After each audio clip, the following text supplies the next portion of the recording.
recordings of fake news bits. Did you really? You know, I'll tell you the weather, blah, blah, blah, blah.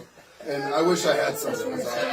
I would kill to get some of those because we had a lot of those. Fake news. So we just threw them away when we were kids. It was fake news then too. Right? But it was funny. Yeah, so that's how I got started musically, was my dad's records. But then fast forward to high school, my parents were split up, and I had been transplanted to North Carolina, and where I didn't fit in. I was a fish out of water completely there. And so I really had a lot of time to myself. So I continued. My dad lived in North Carolina. I continued to listen to his music, but I was listening to my own stuff, White Zombie, the whole Seattle scene, Pearl Jam, Soundgarden, Alice in Chains, all that. And my dad, I remember finding White Zombie album and telling me I couldn't have it in his house. He took it away from me. He said I could have it after I graduated because it was White Zombie, La Sexorcisto, Devil Music Volume 1. And I remember calling my dad out on the fact that he had Black Sabbath's self-titled album in his collection. And it was one of those, my house, my rules, do as I say, not as I do sort of things. So he just took the CD and I got it back eventually. But he had a guitar that he always wished he could play, never was able to. I didn't like it. It was acoustic and it had really high action and crazy old strings because my dad didn't play.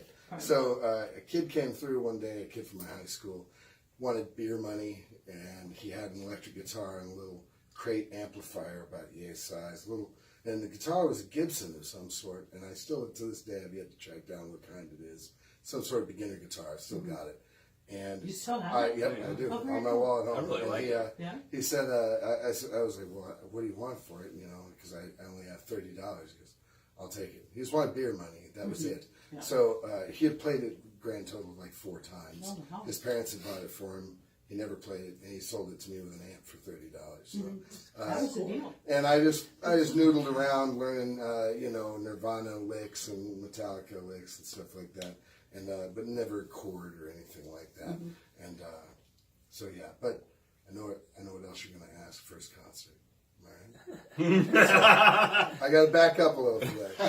So I was 12, still in Nebraska. I was 12 and still in Nebraska, and my mom and her boyfriend took me to see Whitesnake. Yeah? And that was when Steve Vai was playing the guitar for him. That was the first lead guitarist I had ever seen live. And David Coverdale's vocals were crazy to me. The whole thing. I caught two guitar picks from Steve Vai. I had to give one to my sister against much protest. Much protest. I had 2 of those, so I had to give them. But yeah, I'll never forget that. Seeing a band as raunchy as Whitesnake with your mother at age 12 in Nebraska was quite the experience. So that's how that went. But I didn't really get into actually playing music until right around 99 or so. That's when I. And how old are you? At that point, I was 21. Probably. And how old are you now? 41 now. Okay, how old are you? 48. 48? 48? 48. 105. That's right, you're the old man.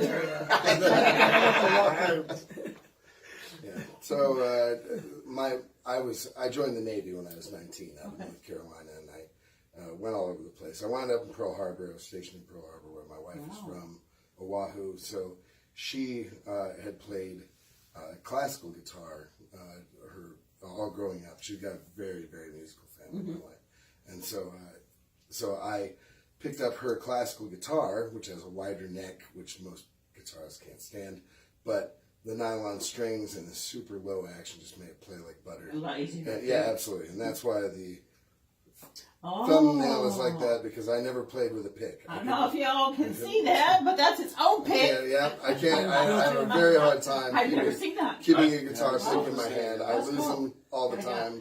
It drives me crazy. So then when I get asked by Jason if I want to be in a band, and he also wanted me to, you can play rhythm guitar, because I mentioned Well, I heard him singing at the Hacienda. He is the singing bartender at the Hacienda Del Rio, by the way. I'm karaoke tonight. I'll have a microphone under my armpit, singing and pouring drinks at the same time. I love it. I have a really good time doing it. But so he asked me to join a rock and roll band. I'd never used a guitar pick.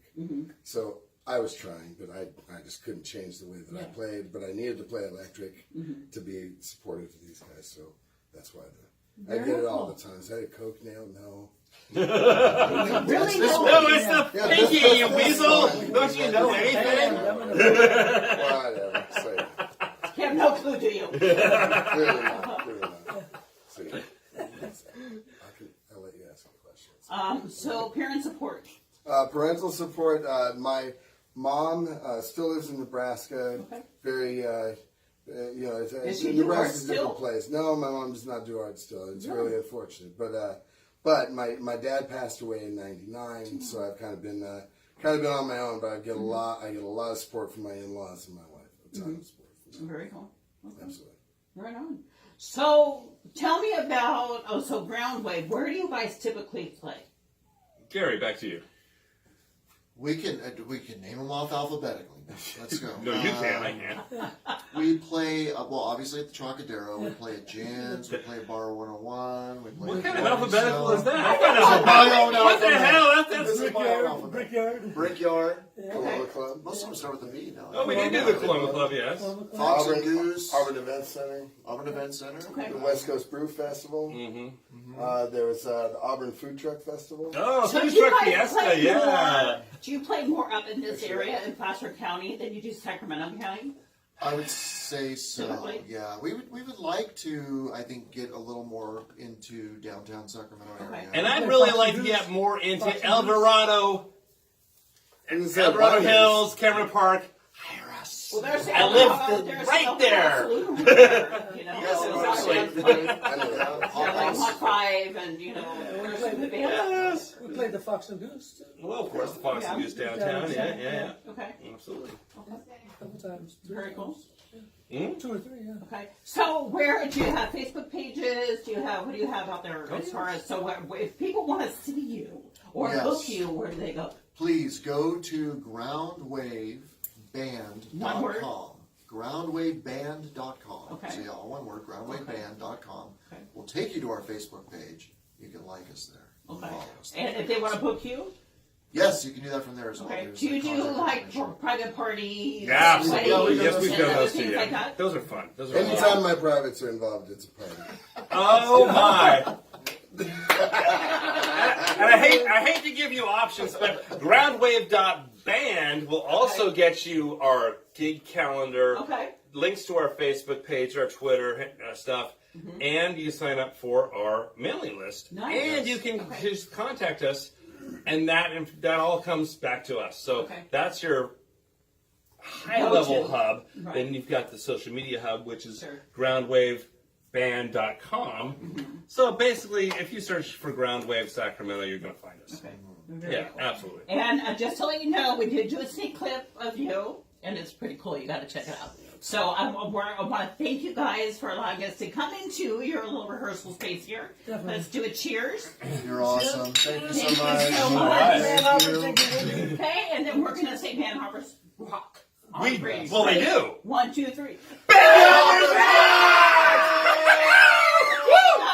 So this is Groundwave. Check them out. That's it for now for In the Studio. Peace out.